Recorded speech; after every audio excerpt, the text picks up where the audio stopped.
what they don't realize is that the only reason that they don't have that is because they are not the person that they need to be in order to get those things. So 9 times out of 10, I get people who come into my program thinking that they need to restructure their business, but then actually what we have to do is we have to restructure their frame of mind and their life, and we have to shape them into the person that they need to be in order for those things to start naturally coming to them. And it's all spiritual, man. If they're not intentional about it, if they genuinely are just kind of walking the path without really like looking around, figuring out like what they can kind of bring along the way, then they're stuck.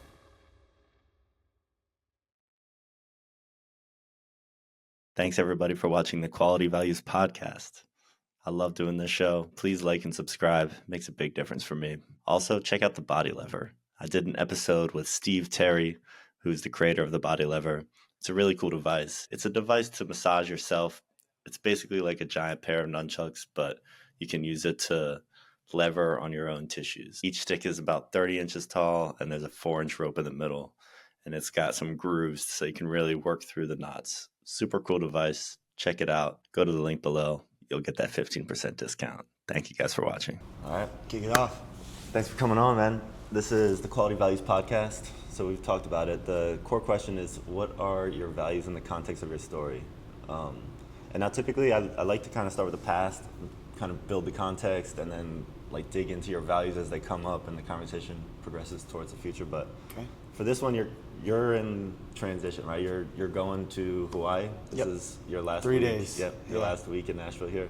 So I was thinking about, I thought for this episode, let's start with the future and we'll kind of fill in from there. But why Hawaii, man? What's there for you?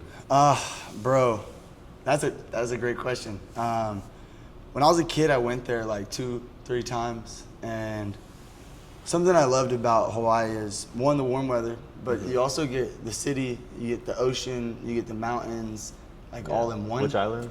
Oahu. Okay. And then there's like a rainy side of the island, but then there's also a dry side of the island. So it's like you get a jungle, you know, a rainforest, but then you can also go and see things like Arizona at the same time. But this is not why I went. I left because I'm leaving Nashville to go there, because every time I walk out here, man, it's like a concrete jungle, and it's not a problem, but I can't even walk outside and put my feet in grass. You know what I mean? Like, I think one of the reasons why I'm moving is to just slow things down a little bit so that I can kind of get back to my roots. Yeah.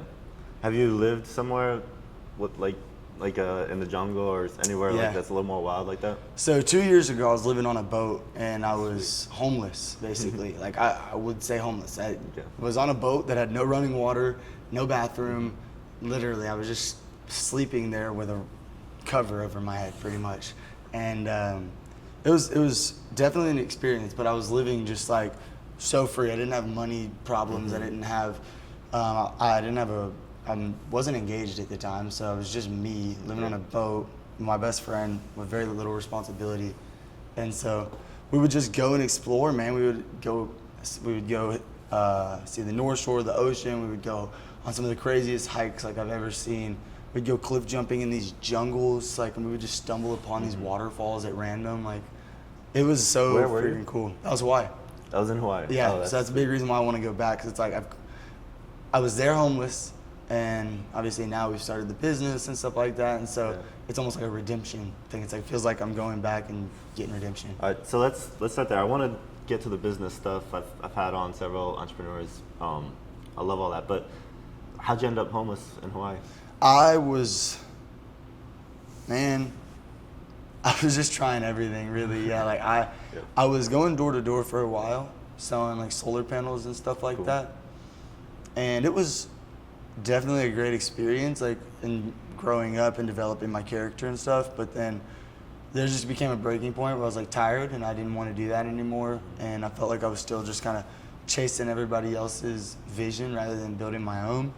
And so I was living with my parents at the time, and I ended up just saying screw it. I had $1,000 in my bank account and I didn't really have a plan. I seen an ad on Facebook Marketplace for a boat for rent for $400 a month. I called the guy. I said, hey, is this real? He said yes, and I Venmo'd him that day, and I bought my plane ticket, and I ended up just sending it, dude. I was tired of, one, being at my parents' house, and I was two, tired of just letting life come to me instead of going and chasing more life. So yeah, I bought a camera. I had a camera before that, and my goal was to just go out there as a videographer, photographer, and just capture everything that I could.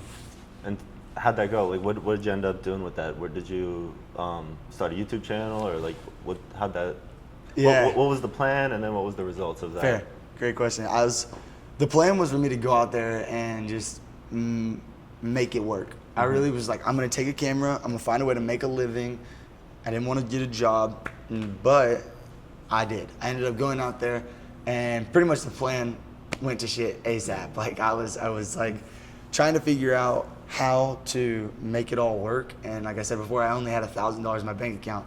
Bought a $400 plane ticket and a rent, and then I didn't have really any money. Yeah. So it was like, I went there, I got groceries, a bus ticket, and yeah, man, I was like, okay, I guess I do have to go get a job. So I went and I got a job, and I started just kind of working and creating content, and nothing really went the way that I hoped. I ended up 4 months in getting on a plane and coming back home.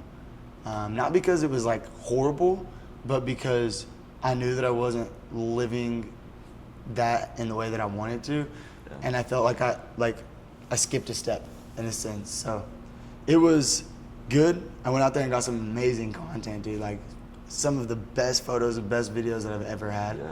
But it wasn't the right time. Maybe that honestly probably was the right time. I had to go through that, but I wasn't able to stay there. I had to kind of. No, and you kind of learn as you go. I'm pretty similar. I spent the fall in New York. I'm a trainer. My buddy was like, "You can come stay here for free if you train me." I was like, "Bet." So I kind of dropped everything. But same thing. I didn't really have money. I ended up getting a job doing like carpentry. And I'll train him, do carpentry, but it was cool. And I got to be in New York for a few months. City? Yep, Brooklyn. Well, I was just there this year. Yeah. It's a pretty crazy place. Yeah, I kind of went the opposite route. I went to the concrete jungle. You went to the jungle. But I think I was kind of looking for the same thing, and then eventually I found that I had to invest too much time just like surviving, and I wasn't really able to progress my goals, and so I kind of took a step back, and now I'm like in a position where I can kind of have my cake and eat it too. But so that kind of brings me to you. What are your goals? Or like when you came back from Hawaii, that was what, 2 years ago? Yeah, roughly. 2 years? Yeah. Now you're here in this is your fancy apartment building. Yeah. Appreciate the setup, by the way. But take me through the last couple of years. You coming back from Hawaii, you've got some great B-roll forever. Forever. Your bank account isn't where you need it to be in a place like this. So what's changed over the last couple of years? Bro, I moved back from Hawaii because of two reasons. One, the struggle that I was having there. It wasn't fun waking up on a boat every day in the heat and no running water, anything like that. It was just not fun. But I had a girlfriend for a while prior to that, and her name was Madison. And I came back to visit my parents one day, and Madison was, for some reason, in town, even though she lived in Indiana. And I was starstruck by that. I was like, what the heck? Like, you're in my hometown. You live in Indiana. And so we ended up going out. We went on a date while she was in town. And then she came, stayed at my house. And then from there I was like, hey, you're not going back to Indiana. You're staying here in Tennessee, and we're going to live with my parents. And then I'll start a business. And I didn't have a goal at that point. My only thing that I realized was when I seen her, I was like, oh, I'm moving back. I love you. I was like, I love you, and I'm gonna move back. No matter what, I'll drop it all. And I dropped everything, and I moved back with my parents for her, with no real goal at the time. I didn't know what the hell was gonna go on. I just kind of was like, I'll get home with you, and then I'll figure that out. And then from there, me and her sat down, and we were like, okay, what do we really want our life to look like? How do we want to go about this? What do we already know, and how can we leverage what we already know to kind of get where we're trying to go? And so I was being really intentional about who I was meeting and building my network, and trying to find a mentor, somebody that could kind of help guide me, that was kind of doing what I wanted to do. And so eventually my goal was to just start social media marketing agency, and that shifted a little bit over the last 2 years. But the main objective at the time was to just create a social media marketing agency and then move us out of my parents and then actually move to Hawaii. We wanted to move back to Hawaii. And so that's what we did. I started a business. I called it Status 10. And then I ended up shifting my goals from being a social media marketing agency to wanting to start a consulting company, because the information that I knew about social media marketing was just as valuable if I were to give it to people and let them run with the information rather than me trying to like gatekeep the information and then just install my systems. So yeah, that whole perspective like kind of changed everything for me. When I started consulting, people wanted to hear more about what I was doing.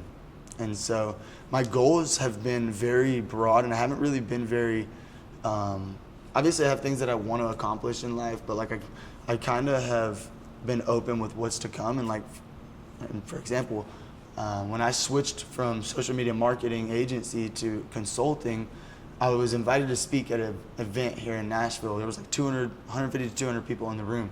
And I spoke to them all about personal branding and how that they can basically transition from buying leads to generating warm leads. And so when I did that, I left that event and I made like 120 grand. And it was just from the people in the audience? Just from the people in the audience, dude. Services? Literally, yeah. They just bought the services that I was selling and the information that I was selling. And so kind of from there, like my perspective on money pretty much broke. Yeah. It was like, whoa. One, I wasn't really scared. I didn't have a struggle. Like wasn't really scared to fall because I kind of had a backup. Yeah, got a cushion. Yeah, a cushion.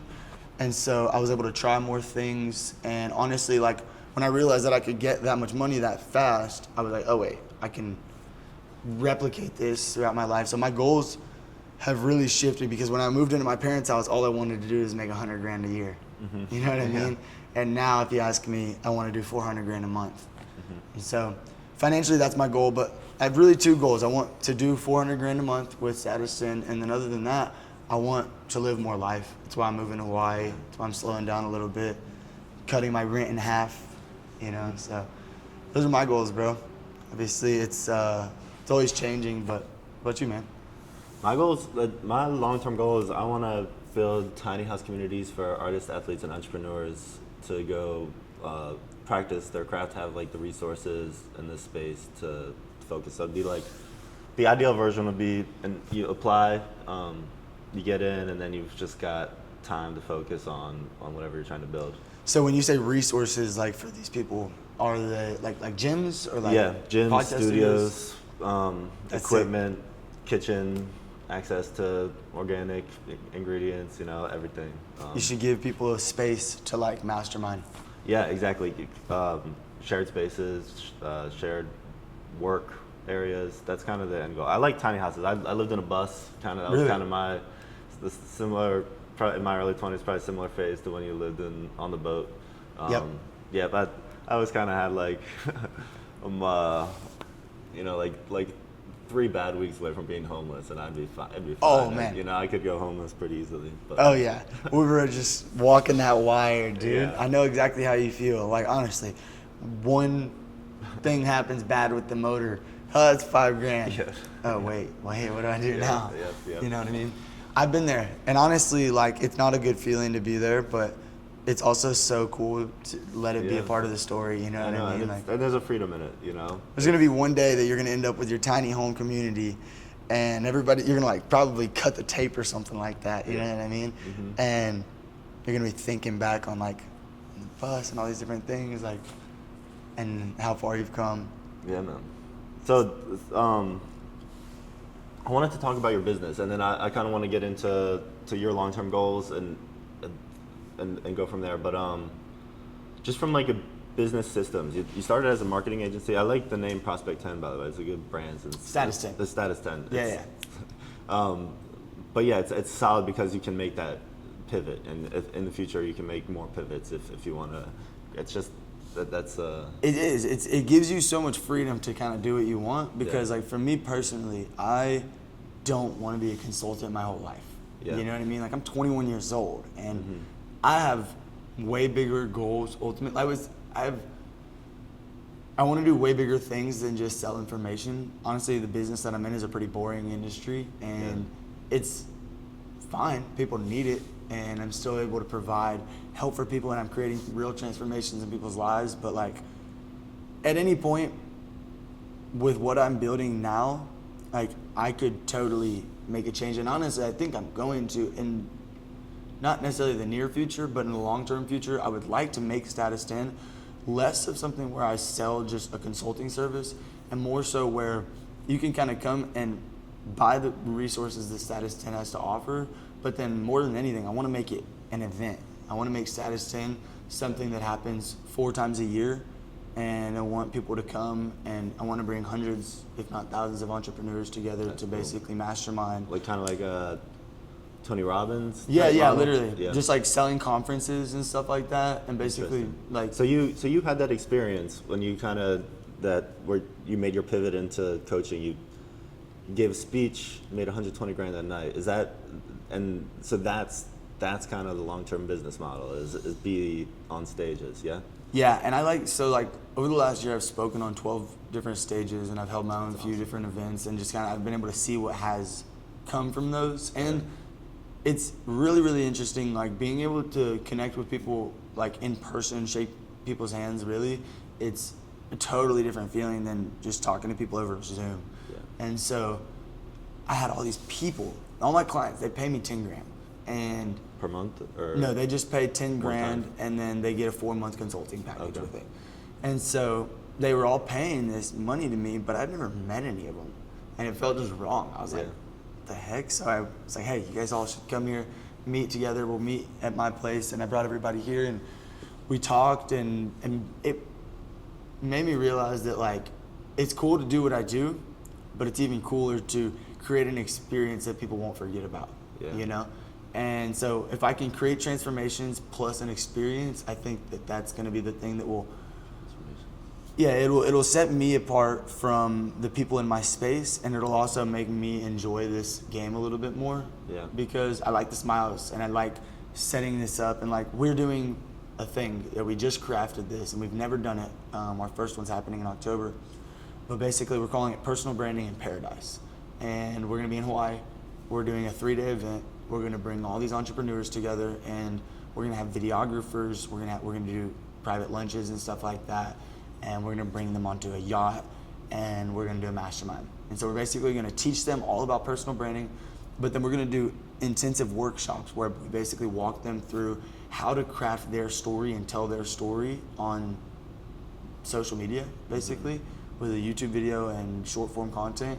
And then we're going to have videographers there capturing B-roll from the entire event, and then we're going to give them all the footage at the end, so that now they leave with information.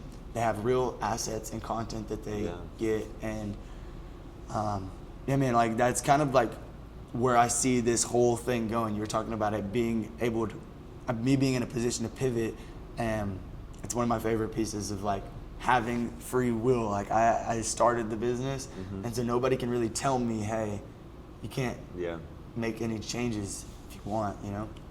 Freedom. That's kind of what I'm after too. I'd say that's my core driver on an individual level. It's really what it has to be. Yeah. You know, because even if like, the thing is, mine was never freedom. And it's so stupid because I always feel like this sounds stupid. When people say, oh, money doesn't make you more happy. Like, it's weird because I'm in a position now where like I've had more money than ever, but also, quite frankly, I've been in like a more sad state of mind recently. Just not even like that. I wouldn't say sad, but I haven't been as inspired, and I've just been lower lately than I have been at other points in my life, and I've had more money now, and so my objective shifted from wanting to accomplish money to now it's like, okay, well, now that you have money, find a way to make yourself happy.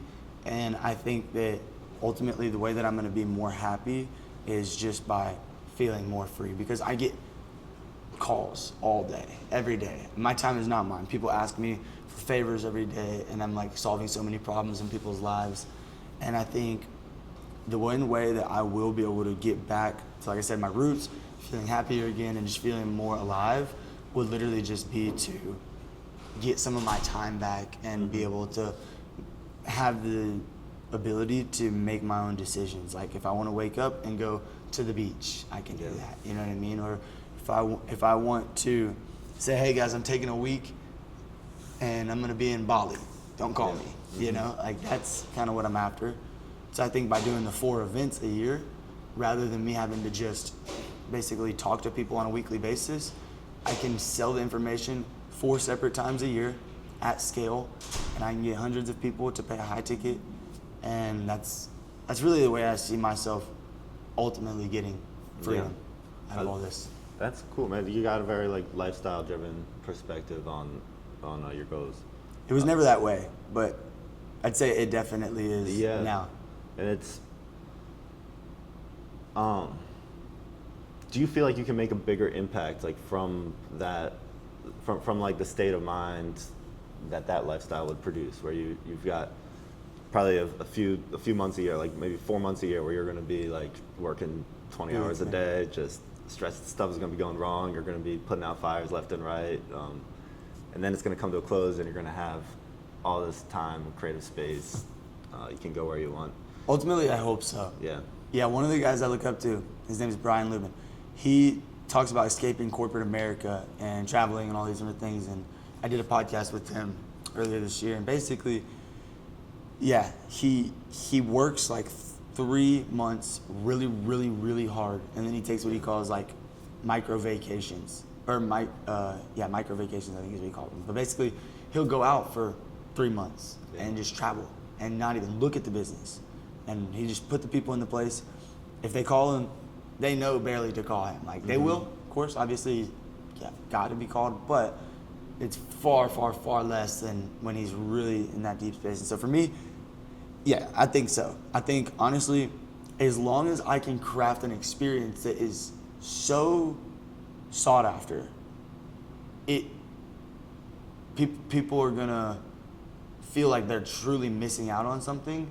By doing that, it will reel in a crowd that I think it might start small, but who knows, right? I might eventually be in a position where I got 5,000 entrepreneurs trying to meet up, and we have to do it at like a stadium.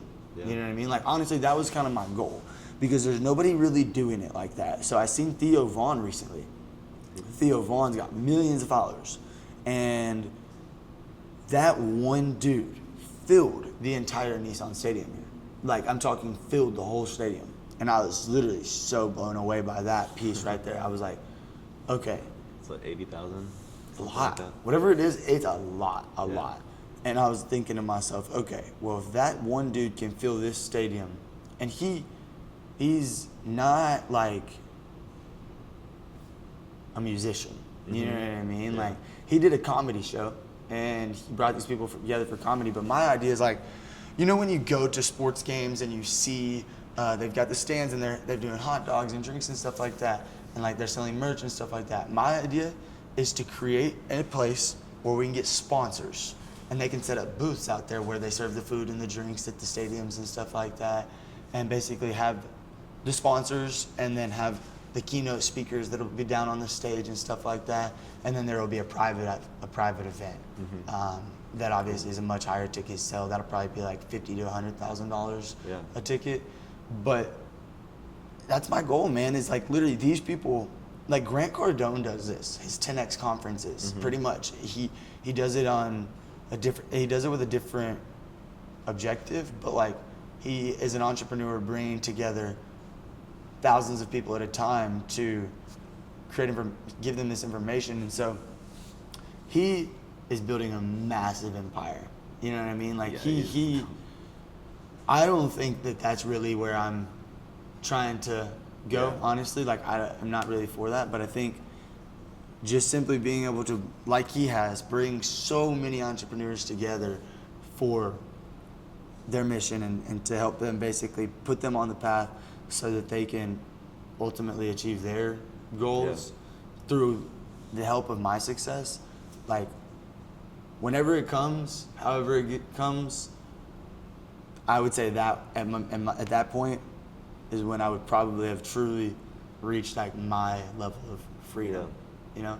Because when I do that, I'll probably not do anything else, you know? Like I'll probably let that be it, and I won't worry about anything else. I said, sitting over here, like the difference between what I hear in your goals and what I've seen with Grant Cardone is the transformations aspect. Like, I think Grant Cardone is really just focused on the money, and he's not really focused on the individuals. But that's the concept you brought up in a few different ways. Is like transformations, and it's hard. I'm gonna step away for a sec from the subject, and I'll come back. But I do martial arts, jiu-jitsu, right? And there's all these core positions. I don't know if you're into it at all, but there's like guard, and there's mount, side control, back control, and they're like the core positions. But what's really interesting to me about the sport is like the transitions, the in-betweens, you know? That's where like things actually happen. That's when like you either, it's all about control. So you either gain control or lose control in those transitions in general. But in general, like that's when something, when you're in one of the core positions, like you kind of stay there and look for a transition into a position of more control, right? And so in life, you kind of end up like you've got rent, you've got your bills, you've got your routines, you've got the people that you know that they call on you. You kind of end up like in those core positions, and then you shake up everything in life and you transition into another phase. But it's painful. Like you mentioned, it's like you're facing a transition now, and it's like a low point. And I've moved so many times, man. Like I every single time I go through that on either end. Sometimes it's exciting to leave, and then you get there and it's sad to, you know, you miss everyone. Other times you're sad to leave and exciting, but it can be both. It can be neither. But it's uncomfortable no matter what. It's always uncomfortable. And so you've got these leadership conferences where you can like give people. I kind of think of it as like a spiritual energy, you know, but like you bring them together, you've got the community, you've got motivation, and they've got that energy to kind of like go through the transition in a positive state of mind versus a negative state of mind. But yeah, just let me hand it over to you. What do you think about these transformations? I think it's actually really cool that you say that, because it's really mainly only the people that understand that it is actually a spiritual transformation that has to happen. The people that understand that are the ones that leave with information and actually make something really great of it, you know? Like a lot of people, I think we're just operating, you know? And I don't think a lot of people actually take the time to think about themselves and who they actually want to become and like what they really want to do. And it's all literally like in your conscious and in your subconscious. And I think like most people are conscious of the fact that they have bills, they have responsibilities, and they have to get that taken care of, and they will do what they can to get those things taken care of. And then when they get those things taken care of, it feels as if it's an accomplishment, as if they've done something. And so now, I've done something, let me take my break, you know? And the people that are spiritually aware of what's actually going on realize that like, okay, I only have so much time. I only have so many things that I want to do. I'm going to be in my 20s for only 10 years. And I only have so much time to maximize my 20s. And then it's a whole nother position. And still got to have kids and all these other things, right? The people that are actually, though, my point is, people that are actually really spiritually aware of their life and what they're trying to accomplish, they're always moving with more intention, you know? Yes. And so like my overall objective when I bring people into at least my program or like bring people around me is like, I want to inspire them to be more intentional about their lives, because I would not have gotten here and I would not have been able to speak on that stage or any of those things without me truly moving with like intention behind everything that I do. It was never just a matter of like, oh, I gotta go do this now because so-and-so told me I gotta go do this. It was like, okay, I have the ability to do this and I want to create this for myself. And really, it was all about it. The weird thing is, it was all about me in the beginning, you know, and it was keeping me stagnant. I was stuck because I kept trying to figure out how I wanted to pursue this in a way that made sense for just me.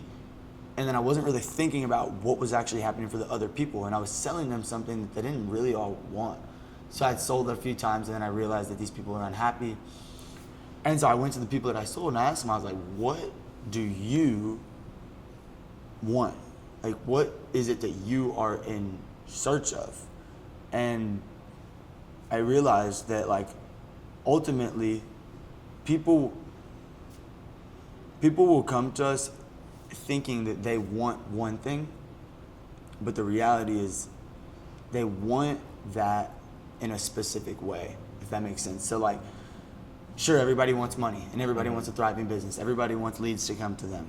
But what they don't realize is that the only reason that they don't have that is because they are not the person that they need to be in order to get those things. So 9 times out of 10, I get people who come into my program thinking that they need to restructure their business, but then actually what we have to do is we have to restructure their frame of mind and their life, and we have to shape them into the person that they need to be in order for those things to start naturally coming to them.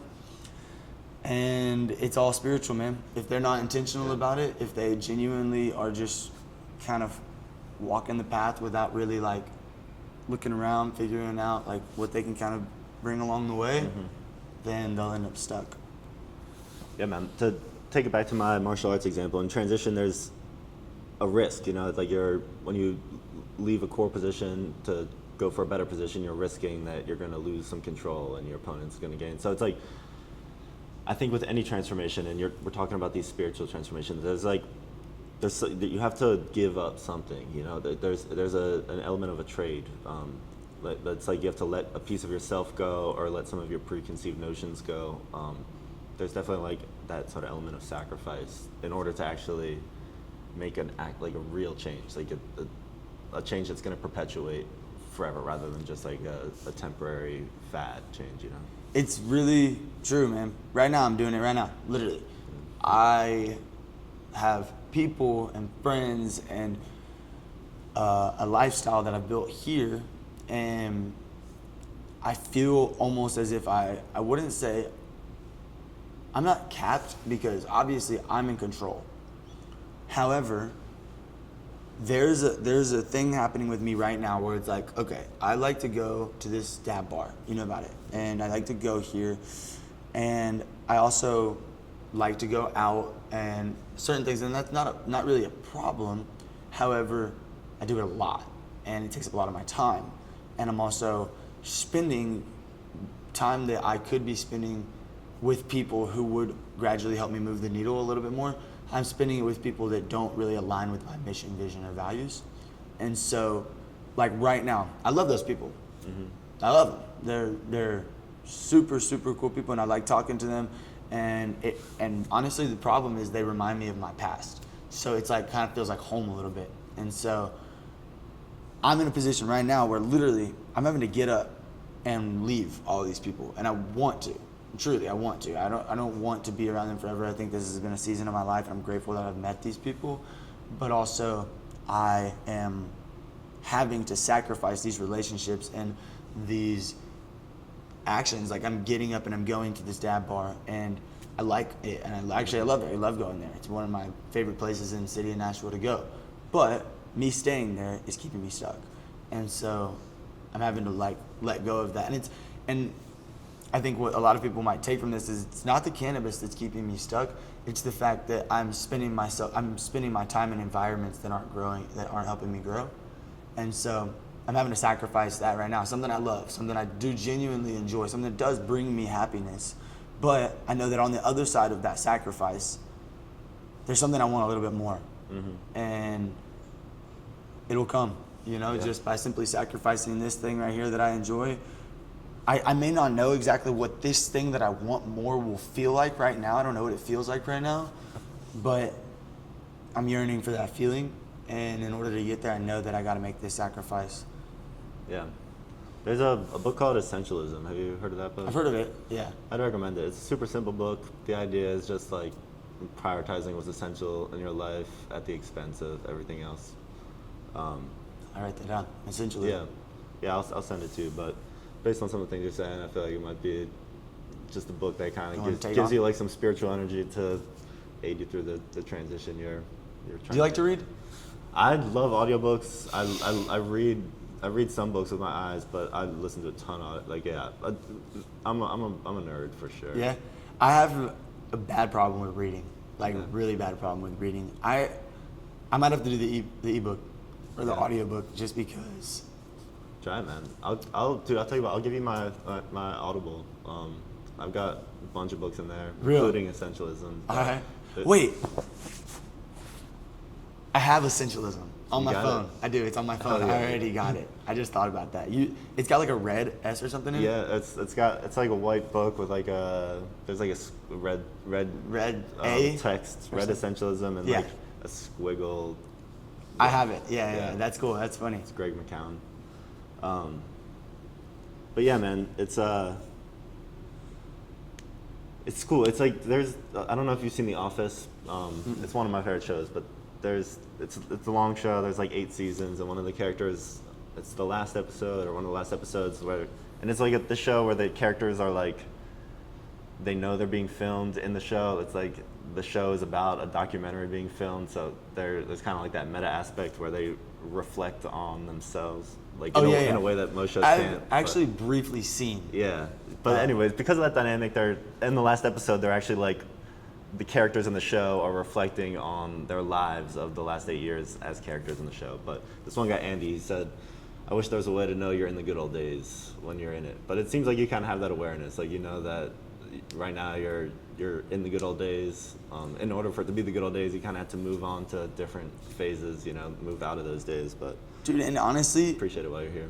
Yeah, like, bro, but the thing is, the good old days, I'm happy you say that, because I also sometimes have to kind of remind myself of these things. It's like, you won't even think about those good old days if you don't live like in the moment and like be intentional. Like sadly, as sad as it is to say, this whole last year of me learning about entrepreneurship and trying to find myself and figure this whole thing out, I think like I was so focused on the 3 steps ahead of me that like I wasn't ever present this year. Like I'm not probably gonna look back on this year and say that it was a good year, even though I made so much money, I got my dream apartment, all these things. I'll probably literally look back on this year and think about how it was one of the most like hardest, most struggled years I've ever had,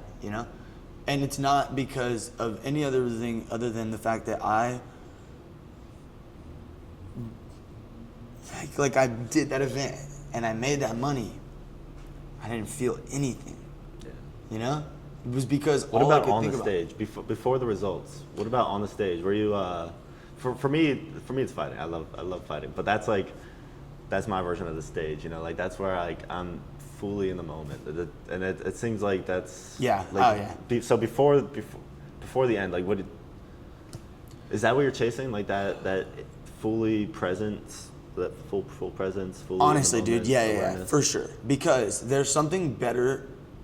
The whole event, the thing that was better, way better than any money. I walked 2 separate times. There were 2 points in that day that made it way more worth it than the money. And it was when I walked out, they called out my name and they basically just like announced me and told me to come out. And it was like everybody was cheering. I came out, like high-fived the crowd, the audience up front, like in the front row. And everybody was like all excited, and like I brought the energy up. And like what was so interesting is like the energy in the room was kind of down. Like there was kind of some older people in the room that were just kind of talking about just like boring stuff. And sometimes that needs to happen, but also I wanted to get the crowd moving. I wanted them to be excited and feel something and be inspired. And I was able to get that whole room like up and out of their seat and excited. And then at the end, as I closed out that event, everybody's just standing ovation, and was just like, it was really cool because it was the only person that day that got a standing ovation.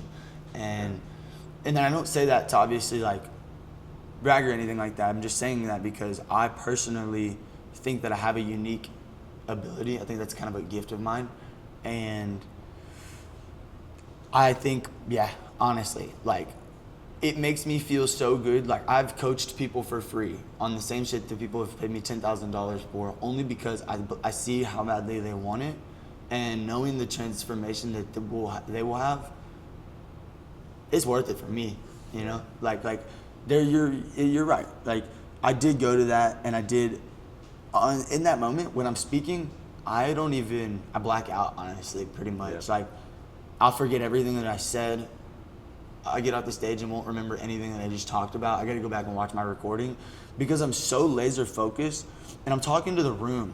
Like, I'm always talking to the room. And so, yeah, man, it's definitely important for me, you saying that. Like, I'm glad that you said this because I'm having to be more aware of these things because I forget that, like, it's shit, this is a good podcast, bro.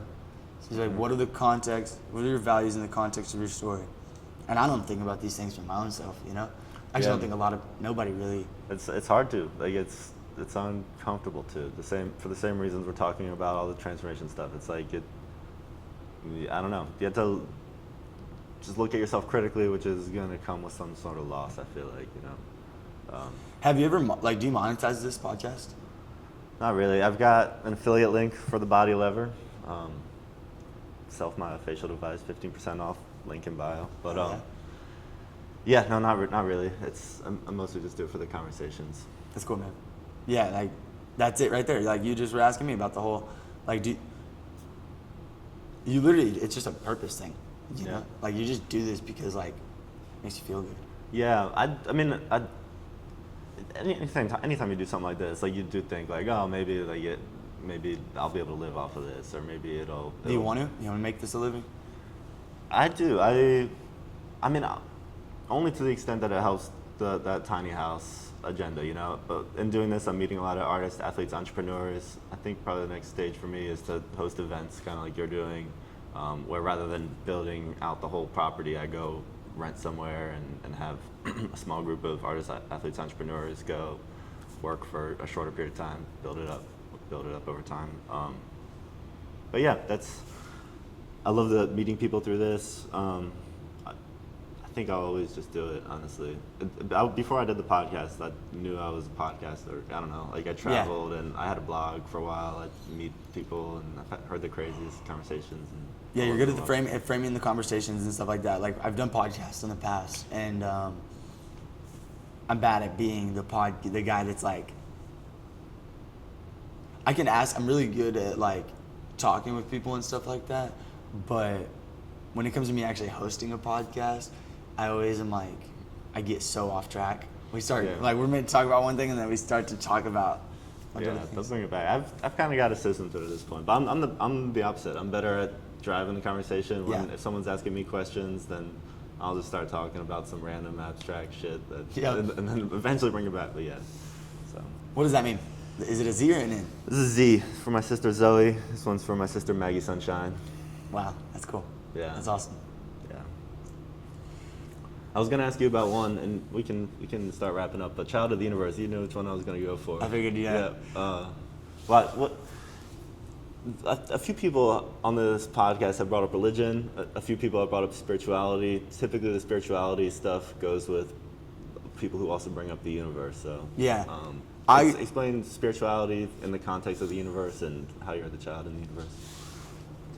So, I'm not personally religious. I follow God, just like, whatever you want to call it, really. I like Jah. Yeah, like, whatever. I have no, it's literally just the feeling, everything, the food, the earth, the conversation we're having right now, literally just like my own emotions and awareness and like all of it.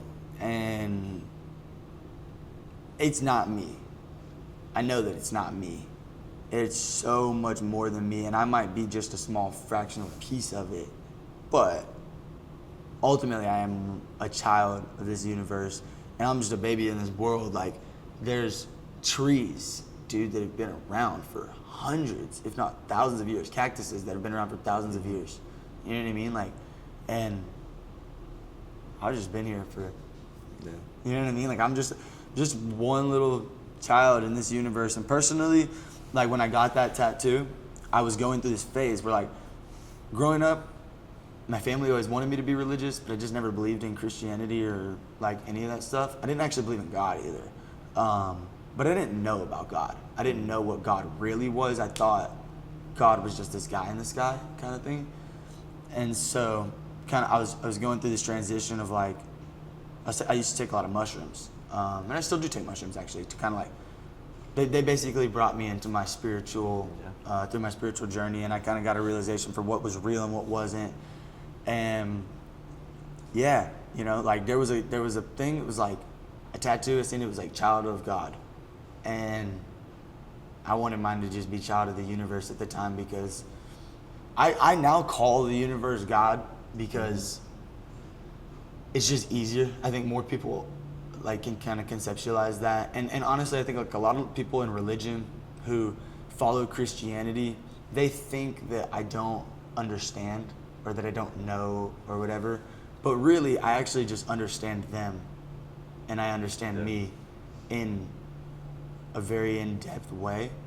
And so I just use the word God now because it's easier, because I understand that the God is all of the universe.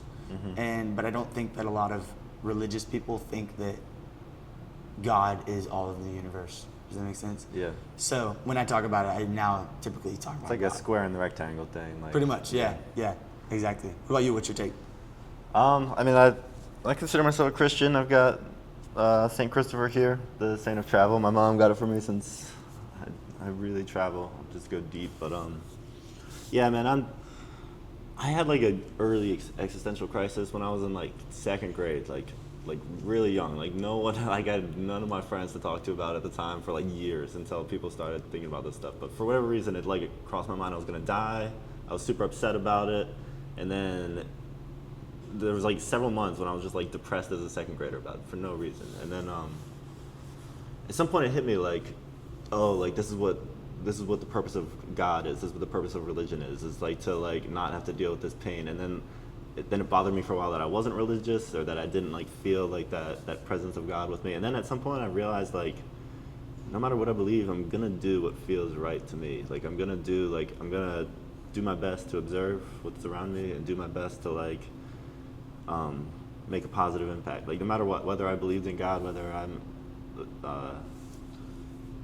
whether I'm agnostic, whether I'm so I don't know. I kind of just got to the point where I'm like, it doesn't matter so much. So yeah, I think in Christian terms, like I've got like I grew up in a Christian culture. I'm not a super religious family, but I think in terms of like demons and angels and heaven and hell, you know, like I've got all these terms that I can throw out as opposed to like Jewish terms, or you know. But yeah, I'm not super religious. I think that I'm just, I don't know. I don't really attribute my gut feeling to God or not to God, but I'm gonna go with that. Do you believe in heaven? No, I think, but honestly, Do you think that heaven and hell are here on earth? This is what I think, right? I think we have a perception of time as humans, right? And I think that as one dies, the perception of time slows down, so that each second feels a little bit longer than the last second. You know, like as the consciousness winds down, I think like each moment becomes effectively longer. And so I think that last moment effectively lasts forever. Like the people who are on your deathbed, you know, watching that last blip on the heart, I think they see you die. But like for you, like that last moment lasts forever. And while that last moment is like effectively lasting forever, you've got like DMT and a lot of those chemicals that are being released. So you're basically tripping on all your memories for effectively infinite. And I think that if you've done well, if you've made a good impact in your life, like you're gonna feel good in that last infinite moment. If you've done bad, if you've taken advantage of people in your life, it's gonna be a shitty feeling for that last infinite moment. So the people around you move on, but I think that you're kind of like stuck feeling the impact of what you've made. That's what I believe. Dude, it's so interesting. Like, we all literally take you hear about God and religion and all these different things, and then we have these things to learn from and these people who teach us and talk to us and tell us things, and then, but ultimately, really what it really comes down to, this is why faith has never been a big piece for me in like a religious standpoint, is because I don't have faith in what the words in the book say. I have faith in what I feel. It's just how I am. I can't really get over that. I can't put faith into something that I don't feel, but if I feel it, I'll have faith in it. And bro, like, you feel that, you know what I mean? But like, none of us, this is the thing I had to kind of get comfortable with, is that, and I can't even say I'm comfortable with it. I just had to let myself not feel so uncomfortable with it, I guess you could say. But I think one thing, you think one thing, my best friend and business partner thinks one thing, my fiance thinks one thing, my parents think another thing, right? But ultimately, one thing happens. Yeah. We don't know. Yeah. We really don't know. One thing happens, and we all have the same thing happen. So I'm just gonna live life very, very good, and I have had to kind of allow myself to think that if it all ends and there's nothing, if it literally, it's just the end, am I gonna regret what I've done? Am I gonna regret how I've been living? Am I gonna regret not doing more, taking more opportunity and things like that? So I think it's a really good thing for me, because I think a lot of times, like in religion, people live as if they have another chance. Yeah. You know, they live as if they're gonna just go to heaven and life is gonna be perfect after that, and da da da da da da. And I can't bank on that. Yeah, I'd love to be reincarnated as a bird, man. You wanna fly? I would love to fly, just coast, but That would fucking be so cool. I can't bank on that, you know. No, of course not. But, yeah, Whatever happens, live happens, for here, dude. live for now. Yeah, live for here, live for now. It's really, really good. It's very true, man. Awesome. Let's wrap it? Dude, thank you. Yeah. This was really good, honestly. It's a lot of fun, Cool. man. Thanks again for the setup. This Yeah. was sweet, dude. This is gonna be a This good is one. Nashville, everybody. Yes, it is. Right Where are you on. from? Baltimore, Maryland. Baltimore. How long you lived here again? Since December. Hell yeah. This is Nashville. Yeah. Look around, bro.